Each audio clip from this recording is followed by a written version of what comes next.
Glória a Deus. Nesse segundo período, nós estamos começamos também um novo tema dentro do ser de Deus e seus atributos, na qual o nosso objetivo é conhecer mais do Senhor. Nós temos que conhecer esse Deus que nós comungamos, que nós professamos. E o tema que nós vamos começar é infinidade de Deus. Tem alguma coisa a ver com infinito, mas não é só isso. Infinidade de Deus. Todos os atributos incomunicáveis de Deus, ou seja, atributos que Deus tem e o ser humano não tem, como por exemplo, onipotência, onisciência, onipresença, isso, qualquer homem ele pode até requisitar para ele, mas não há essa transferência.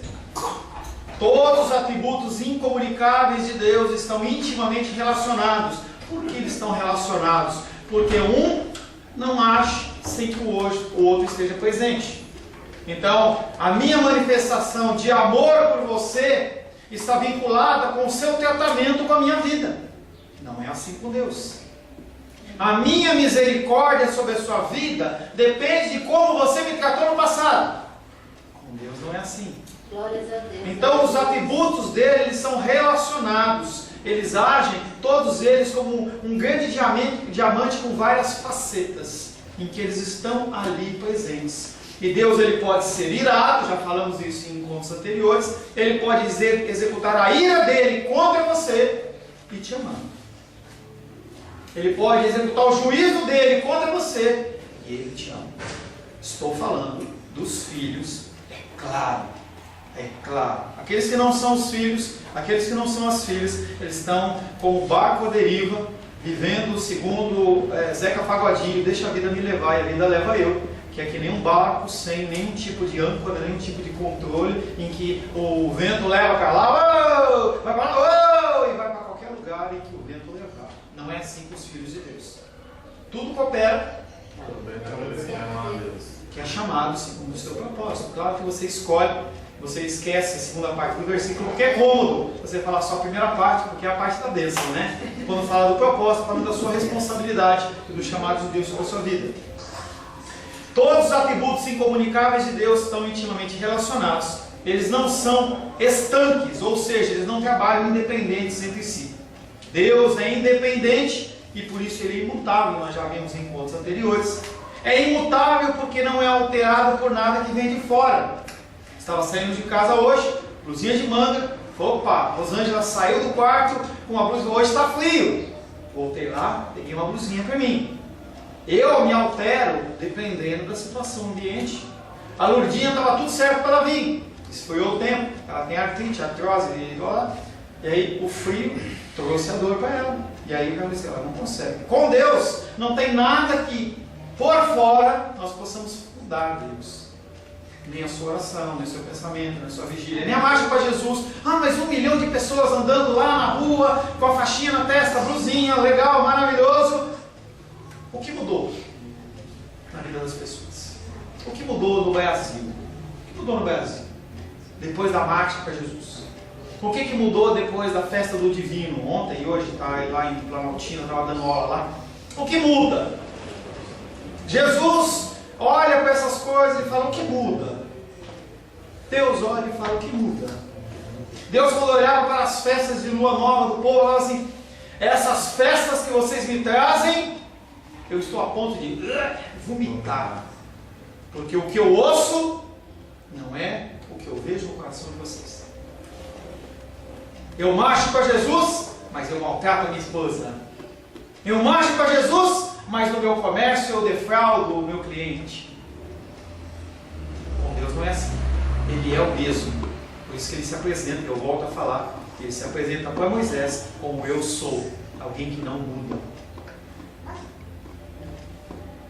Estas duas qualidades são possíveis em virtude de ele ser Deus que possui infinidade.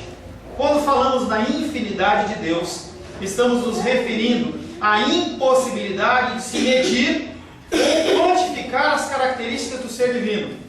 Qual é o tamanho de Deus? Eu tenho 1,83. Qual é a altura de Deus? Qual é o tamanho de Deus? Quantos quilos Deus pesa? Não tem como você medir.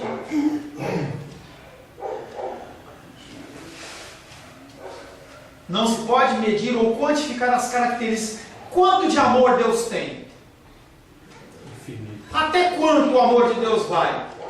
A tua paciência dá para medir. A minha paciência dá. Pastor, se eu estiver dirigindo e alguém me fechar, acabou o crente. Olha a medida. Tem um ditado popular que diz que todo homem tem seu preço, e a propina e a corrupção trabalha com isso. Quanto você quer para você deixar passar esse projeto? 1 milhão tá bom? Não. 10? 10. Deus não tem isso. A medida dele, de ação dele, é imensurável. Você não consegue, não existe padrão para isso. Porque tudo que Deus faz é muito grande. Muito grande, inclusive o amor dele por nós.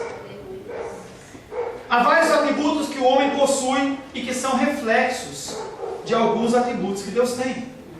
O nosso amor, ele é um reflexo maculado do amor de Deus. Mas não me venha falar que o amor de Deus é igual ao amor da mãe ou do pai, de quem quer que seja, porque não existe isso. O amor de Deus é um amor sem medida e que não quer nada em troca. Uma das maiores dificuldades das pessoas em aconselhamento é eles entenderem que toda ação deles tem uma motivação. E a motivação sempre é pecaminosa. Por pior, por melhor que seja, é pecaminosa. E aí, para não ter dúvida, Deus fala: a melhor ação que você possa desenvolver em toda a sua vida, para mim, é como trapo de imundícia. Você que não sabe o que é trapo de imundícia, naquela época não havia absorvente e as mulheres usavam pano. Eu fico imaginando o sangue da menstruação num solzão de 40 graus no deserto, sem água corrente, o negócio devia ser tenebroso. É assim que Deus nomina ou dá nota para o que você faz de bem ou o que eu faço de bem. Bom, pastor, você deu uma palavra maravilhosa. Para Deus é nada. Então não vou fazer nada. Não é isso. Porque quando Ele olha para mim, Ele olha através de uma lente. Jesus Cristo. Jesus Cristo. Essa é a ótica. Há vários atributos que o homem possui e que são reflexos de alguns atributos que Deus tem. Esses atributos, eles são chamados de comunicáveis. São coisas que Deus faz, e você vê isso, por exemplo, em Gálatas, capítulo 5, verso 22. Amor, paz, benignidade, mansidão, domínio próprio. Todos eles, entendeu? São atributos de Deus, em que Ele transmite para a gente, mas o que acontece é que a mácula do pecado, Ele faz aquilo ficar contaminado. Eles são finitos, os nossos atributos são finitos e mensuráveis em todos os seres humanos. Todos nós podemos medir o conhecimento, a bondade e o poder de um ser humano, mas não podemos medir estas perfeições em Deus, porque Deus as tem de modo infinito, impossível de ser medido em toda a sua profundidade, em toda a sua abrangência. Às vezes você vê na internet, por exemplo, a mãe, ela foi lá na delegacia, brigou com o filho, deu um tapa na cara do filho porque ele está traficando drogas, vai preso e tal. Deus não faz isso. Deus não faz isso. Contudo, a infinidade de Deus é um atributo incomunicável que nenhuma criatura pode possuir. Apesar que nós vemos nos dias de hoje líderes religiosos que acham que são Deus, que acham que eles podem dominar sobre a vida dos homens, falar a questão de baixa maldição, podem falar toda sorte de coisas para você, como se eles tivessem um poder inerente a eles. Eu vou orar, eu vou curar, eu vou fazer tal coisa, eu. Venha para a minha igreja, venha para a minha igreja. Não. Tadinho. Toda autoridade não procede dele, é inerente a Deus. Há um certo sentido que a infinidade de Deus diz respeito a tudo que Ele é. A sua infinidade é um atributo de todos os seus atributos. Nesse sentido, a infinidade qualifica todos os seus atributos. Amor de Deus, infinito. Misericórdia, infinito. Paciência, infinito. Ira, infinito. Tudo que Deus faz, Ele é infinito, porque Deus, Ele é infinito. Por essa razão podemos dizer que a sua misericórdia é infinita, que seu poder é infinito, e eu quero convidar você a ler comigo o Salmo 136.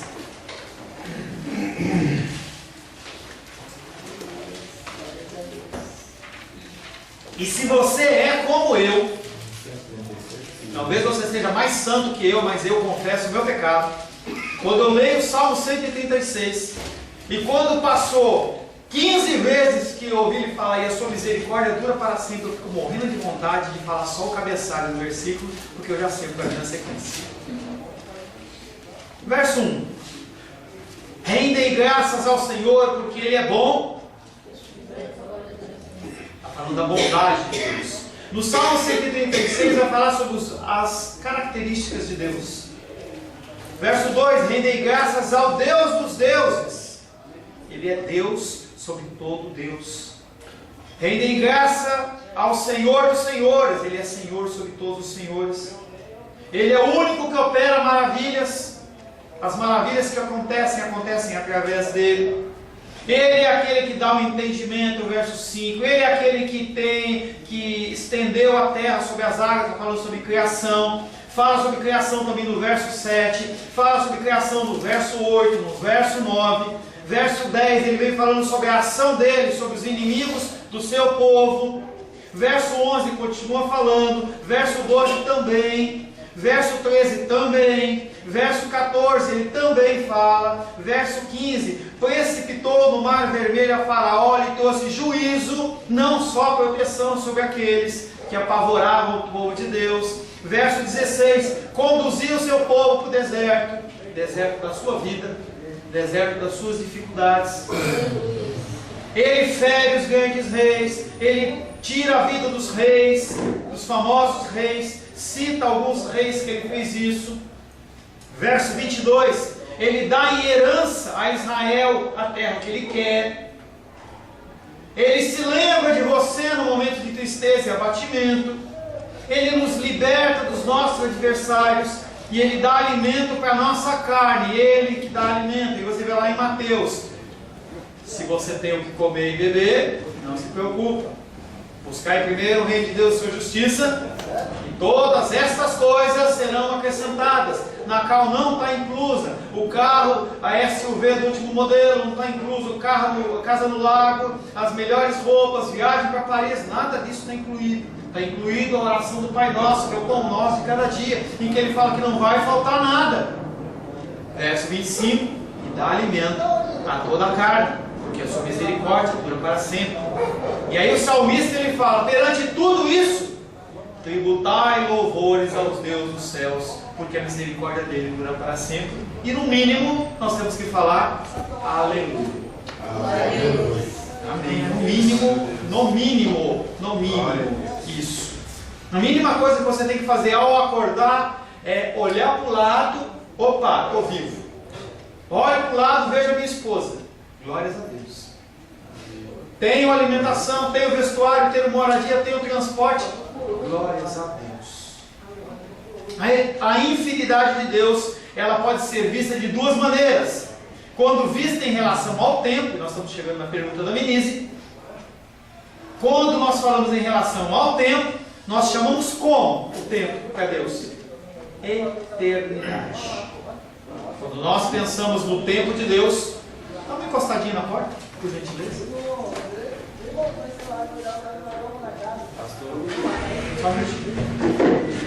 Quando nós pensamos no tempo de Deus, nós pensamos em eternidade.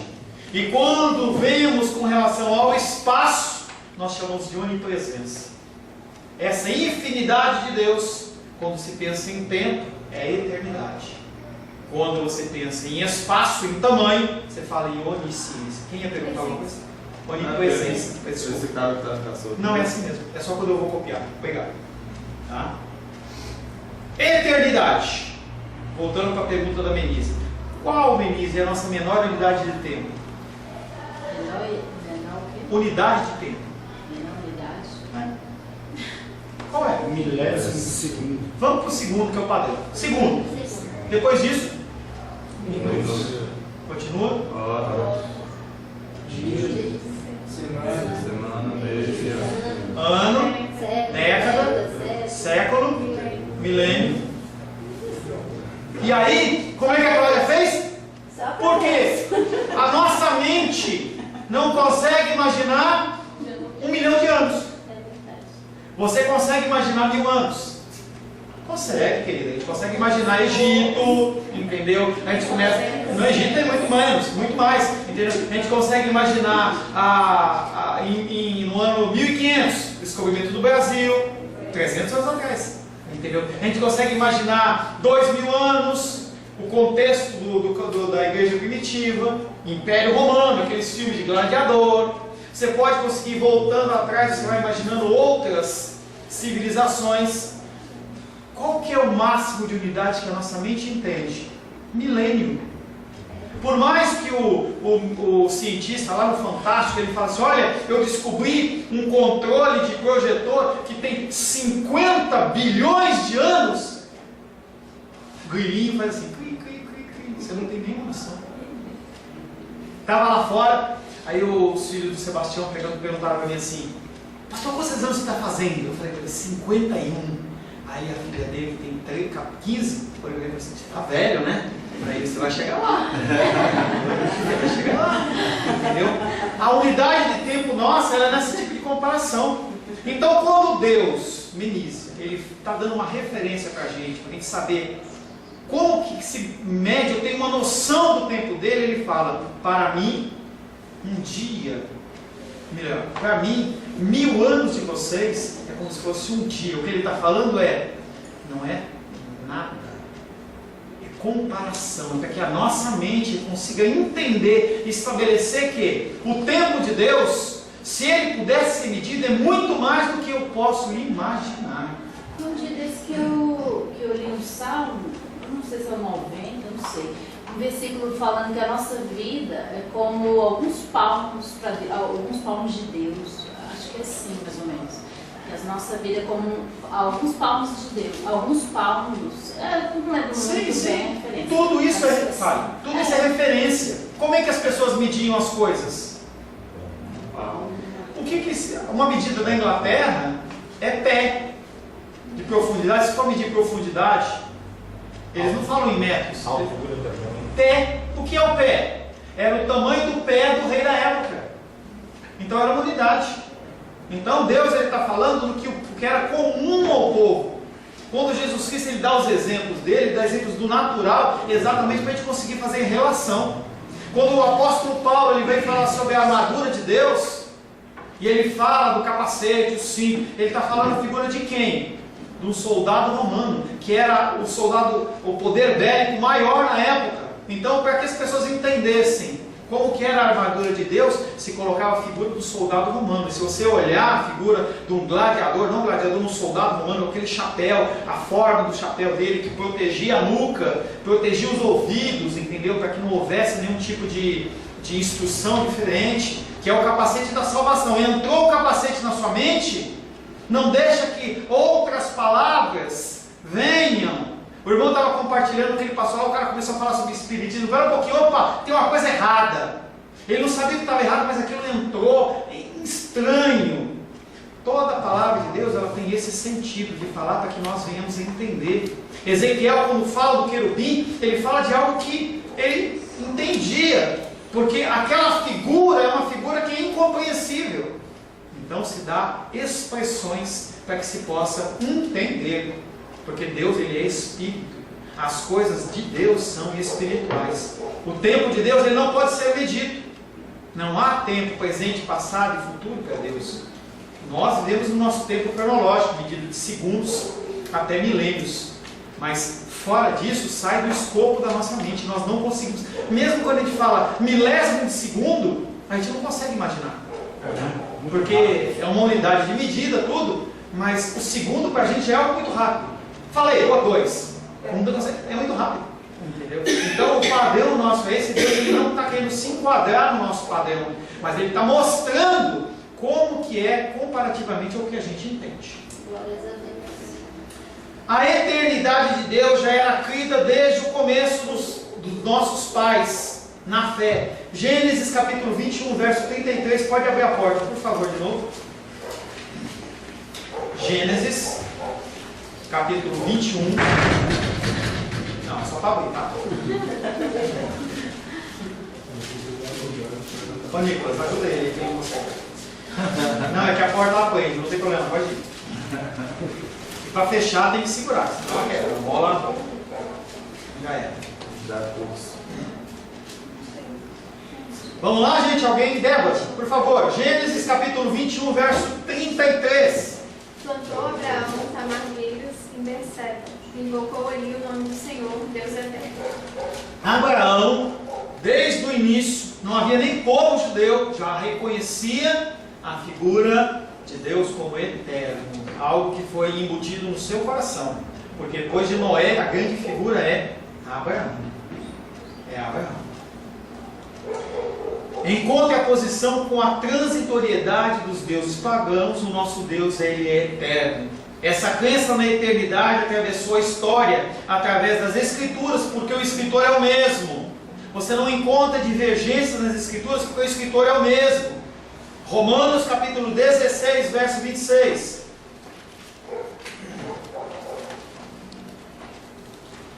Rayane,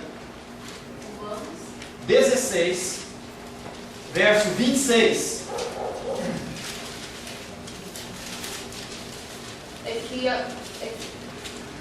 Opa! Como? Ok. E que agora se tornou manifesto e foi dado a conhecer por meio das Escrituras. Volta no 25, desculpa. Volta no 25. Ora, aquele que é poderoso para vos confirmar segundo o meu evangelho e é a pregação de Jesus Cristo, conforme a revelação do mistério guardado em silêncio nos tempos eternos, e que agora se tornou manifesto e foi dado a conhecer por meio das Escrituras proféticas, segundo o mandamento do Deus eterno, para a obediência por fé entre todas as nações. Amém. Ora, aquele que é poderoso. Quem que é poderoso, né? Deus. Ora, aquele que é poderoso para vos confirmar, segundo o meu evangelho e a pregação de Jesus Cristo, conforme a revelação do mistério, guardado em silêncio nos tempos eternos. Que mistério? Morte, ressurreição de Jesus Cristo. E que agora se tornou manifesto. Quem que se tornou manifesto? Jesus Cristo. E foi dado a conhecer, porque sem as Escrituras a gente não ia conhecer. A palavra tem o objetivo de nós conhecermos Cristo. Aleluia. Conhecer a Deus através de Cristo. Duas linhas teológicas. Eu gostaria muito que a segunda fosse verdadeira, mas eu acho que a primeira é verdadeira. A primeira, nós nunca vamos ver a Deus. Ver Deus, figura divina de Deus. Uma grande parte dos teólogos diz que nós não vamos ver Deus. Uma segunda parte dos teólogos diz que nós vamos ver Deus. Essa não ver Deus é não vê-lo como Ele é, mas nós vamos o ver através de Cristo. Sempre a figura de Cristo, que hoje já é o nosso intercessor e é o caminho para Ele, vai continuar sendo. Espero que não seja assim e eu possa ver. Entendeu? Vê-lo, aquela figura da igreja, dos adoradores, que você entra na sala do Pai e pula no colo de Deus e tal. É uma cena linda e maravilhosa, mas eu sinceramente acho que isso não vai acontecer. Independente disso, eu não tenho que me preocupar, porque a minha preocupação não vai mudar em nada se eu vou ver Deus ou se eu não vou ver Deus. Eu quero é estar lá, entendeu? O que vai acontecer depois a gente vê. É que nem viagem. Você programa uma viagem, mas até você chegar lá, você não fez nada. Quando a gente chegar lá, a gente se preocupa, tá? Quando a gente estiver lá. Mas na verdade, quando a gente estiver lá, a gente vai ter a mente como a de Cristo, isenta da maculação do pecado, nunca igual a Cristo, mas semelhante a Cristo. E nós vamos entender os seus juízos, e você não vai se preocupar com coisa nenhuma, porque você vai estar falando é glória, glória, aleluia, e vai querer conhecer o Senhor. Talvez você faça algumas perguntas, mas nós vamos ver na glória com o Senhor. A eternidade é um dos atributos mais difíceis de serem entendidos, porque os seres humanos estão presos a duas categorias, das quais não podem fugir: tempo e espaço. Entender a eternidade de Deus é difícil para o ser humano, porque conforme eu falei, o nosso padrão de medição ele é diferente. Se eu falo para você assim, camisa, estava brincando com o Felipe, camisa de festa junina, você vai olhar para quem? Para mim também. Não, eu não, eu sou um Chico. Não olha para mim não. Felipe, fala assim, festa junina. Felipe, é padrão, nossa mente vai. no quê? Vender rosas não? Não, horas. Hã? Tempo e espaço. Quando você pensa em festa junina, que cara muito espiritual. Quando você pensa em festa junina, você vai pensar no milho, entendeu? Você vai pensar no doce, na sanfona, nessas coisas, entendeu? É nisso que você pensa.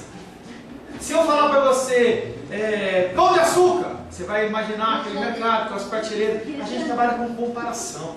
É assim que a gente pensa. Você pode até pensar, pão de açúcar é um mercado caro. Eu preciso ir no outro, né? Rio de Janeiro, tá? A gente estabelece comparações e a nossa mente ela trabalha dessa maneira. Mas nós não podemos fugir de algo que é tempo.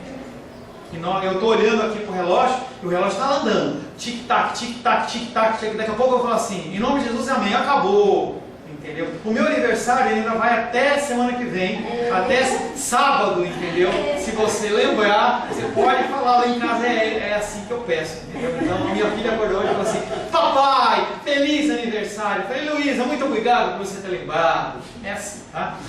Nós não podemos fugir do tempo e nós não podemos fugir do espaço, tá? Não tem como. Mas Deus não tem esses limitadores. Em tudo que fazemos, falamos ou imaginamos, essas duas categorias obrigatoriamente aparecem. Nunca podemos escapar da ideia de presente, passado e futuro. O que você fez no passado vai ter consequências no seu presente e no seu futuro. Aquilo que você faz no presente tem consequências no seu futuro. Então tudo ele é atrelado, está amarrado. A vida sempre será medida por unidades sequenciais de tempo. Pastor, quantos anos você está fazendo? Quantos membros? Qual o teu salário? Sempre tem uma unidade para você medir. Todavia, quando falamos de Deus, não podemos enquadrá-lo nas mesmas medidas que as nossas. Ele não está sujeito a categorias de espaço e tempo. Conceito popular de eternidade. Sabe aquelas bolinhas que faz assim? Não é coraçãozinho, não. São dois zeros ou dois Os grudadinhos assim, é o símbolo da eternidade. É infinito, né? É infinito, tá? É o conceito de eternidade infinita. Obrigado.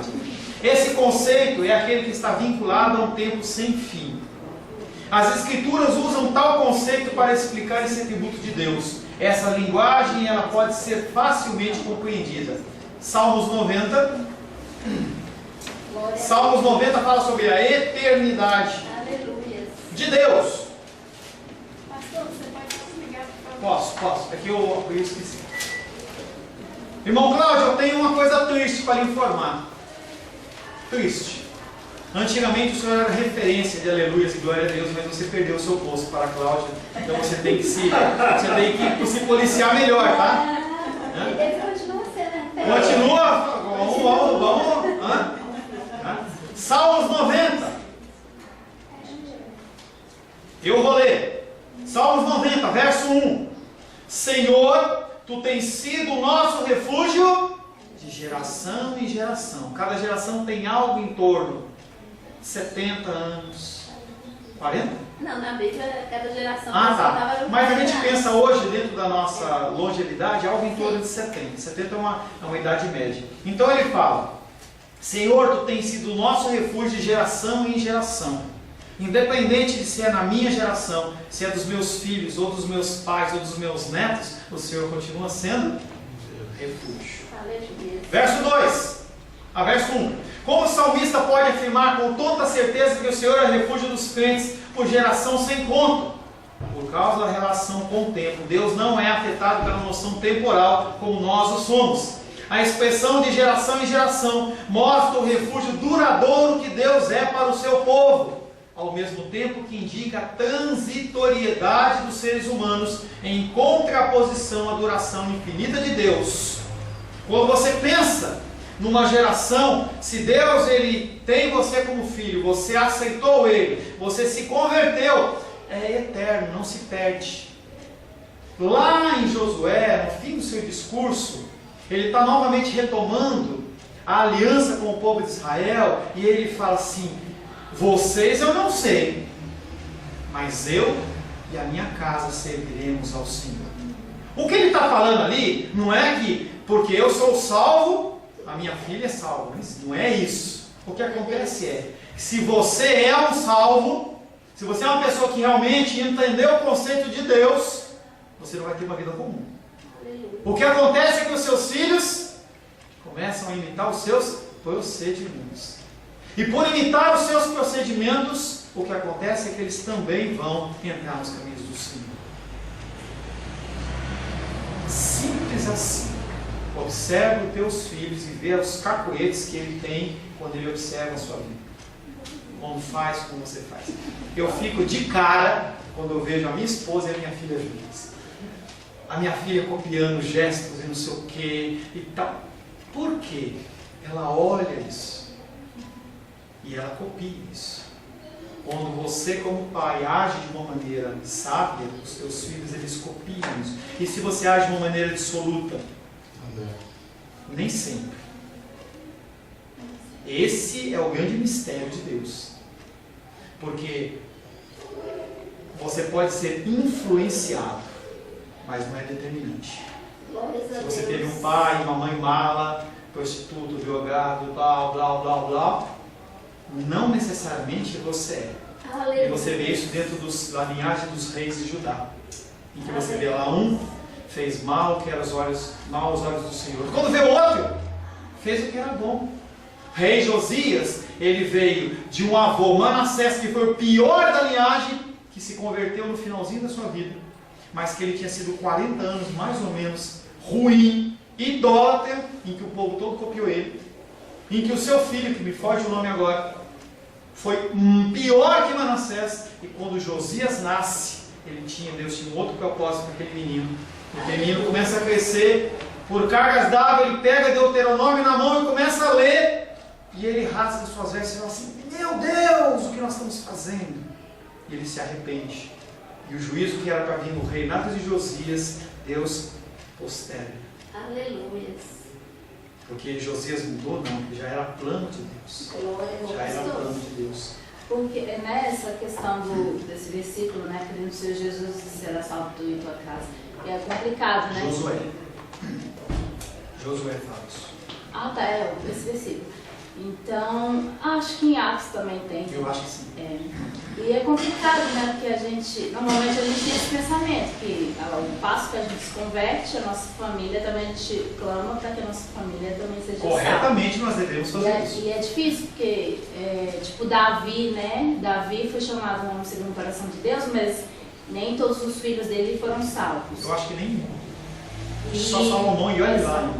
E aí, o Eli também, o profeta, né, e a ruína que foi a vida dos filhos dele, e até Samuel, né, era o profeta de Deus, e os filhos dele. Aí é complicado, né, a gente olhar e... Não, querida, mas entenda que o que está sendo falado é que a minha responsabilidade é agir segundo os padrões de Deus. O que o meu filho vai fazer não importa, não é ele Deus.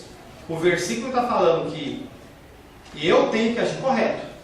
Os meus filhos, eles tendem a me copiar. Agora, se eles quiserem copiar para o lado ruim, é ele Deus. Se o Senhor não convencer... É porque a nossa tendência com esse versículo é querer achar, né, pelo desejo do nosso coração, de que a gente se converteu, né, Deus deu a salvação, então toda a nossa família vai alcançar toda a família, né? Mas é o desejo do nosso coração, realmente. O que acontece é que isso não é verdade. Nós temos o conceito na nossa mente, se o Gabriel dormisse, não, tudo colocado aí, baixou a cabeça aí, fica na balada de noite. Está meditando. Está meditando, né? Com certeza. Entendeu? O nosso desejo é que Deus ele seja um Salvador universal, em que independente de o que a pessoa fez, está salvo. Mas quando os políticos acabam em pizza, a gente fica indignado. A gente tem, você vê como a nossa mente quando é para mim, tudo bem, quando é para os outros, não. Para os outros, o cinto tem que cantar. Tá? Nem todos serão salvos. É o ditado para os inimigos da lei. Tá? O que acontece é nós temos que preservar a nossa vida através da palavra de Deus e dar exemplo para quem nos serve. E nós temos que semear. A própria parábola dos talentos fala muito sobre isso. Em que o semeador saiu para semear. Parte das sementes caiu no chão. As aves levaram embora. Caiu no meio dos espinhos. Começou a crescer. As lutas e tribulações mataram a planta. Caiu no meio de pedras, cresce logo. Só que não consegue a raiz entrar, não consegue alcançar água, seca e morre. Você viu que foram feitas, caiu no chão, espinhos, pedras e terreno bom. 4 semeaduras, só uma vingou. Uma vingou. E ele fala, aquela que caiu em terreno bom, vai dar 30, 60 e 100 por 1. E se você planta e colhe 30 por 1, a sua obrigação no mundo espiritual é o quê? Procurar ter uma de 60. Está em 60? Vai para 100. Para que a gente não fique de uma maneira estática. Também, pastor, a gente entende assim que para nós, né, seres humanos, é muito difícil a gente entender a questão quando fala em Isaías 53, né, deixa bem claro aqui, no versículo 12, por isso eu lhe darei muitos como a sua parte, ou seja, Deus deu para Jesus, não foi todos os homens salvos, os que são predestinados, os eleitos. Por mais que você discorde disso, e aí Deus, não vai mudar nada na sua vida. Não vai mudar nada, não se preocupa com isso. Não vai mudar absolutamente nada. Eu não tenho esse discurso porque não vai mudar o seu comportamento. Não vai mudar nada. Se eu falar se é o que eu que escolho ou se é Deus que escolhe, não muda nada. O que acontece é que você vai ter uma vida mais ansiosa ou menos ansiosa. Só isso. E o propósito de Deus, como a própria palavra diz, ele vai se cumprir, né? O propósito de Deus vai se cumprir. Mesmo que a gente queira, o que Deus determinou para nós, para nossa família, vai se cumprir, independente da nossa vontade. E quando nós pensamos em Igreja Católica, o entendimento deles é esse, em que todo dia tem que ter a missa, em que a Eucaristia ela é proclamada, não como uma ordenança, mas com um cumprimento diário do pagamento do preço do pecado da pessoa do dia anterior. Quando você toma a Eucaristia, a hóstia, dentro da Igreja Católica, o que está acontecendo é, os pecados do dia anterior foram pagos. Mas se eu não tomar, o padre tomou. Que o padre representa o seu rebanho. Então o sacrifício ali, ele não é um sacrifício simplesmente simbólico, digamos assim. Ele é expiatório, é vicário. Todo dia tem missa na Igreja Católica. Mas não está aberto. Continua tendo. Ele celebra da mesma maneira. O que nós cristãos evangélicos entendemos. O sacrifício foi feito uma vez. Hebreus testifica isso. Fala, não há mais necessidade de sacrifício. E foi feito e acabou. Os nossos pecados eles foram colocados nas mãos do Senhor. Salmos 90, verso 2. Antes que os montes nascessem e se formassem a terra e o mundo de eternidade e eternidade, Tu és Deus.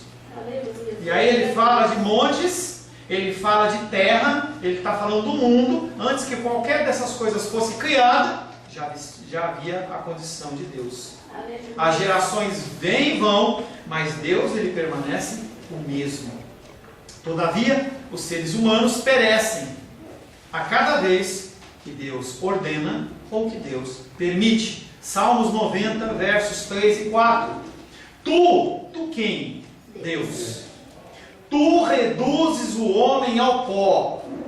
Sobre os filhos, Satanás não tem autoridade.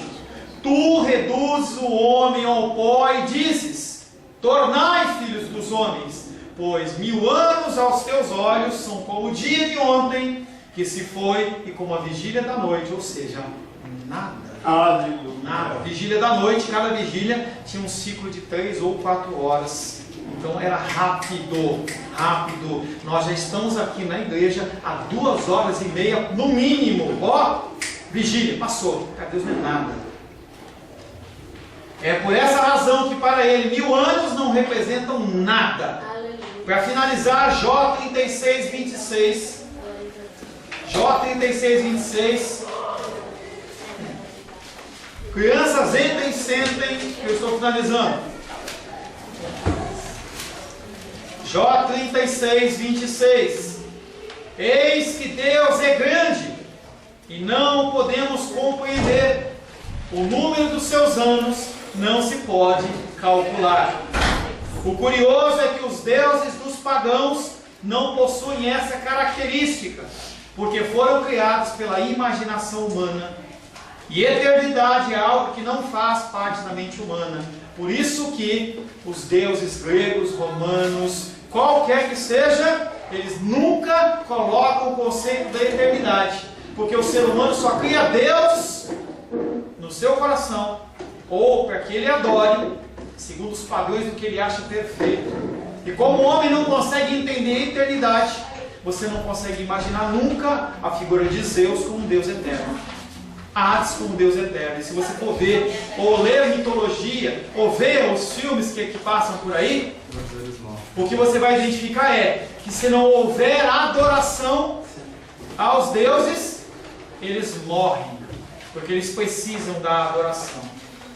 A eternidade é algo que não faz parte da mente humana, porque pertence somente ao Deus eterno.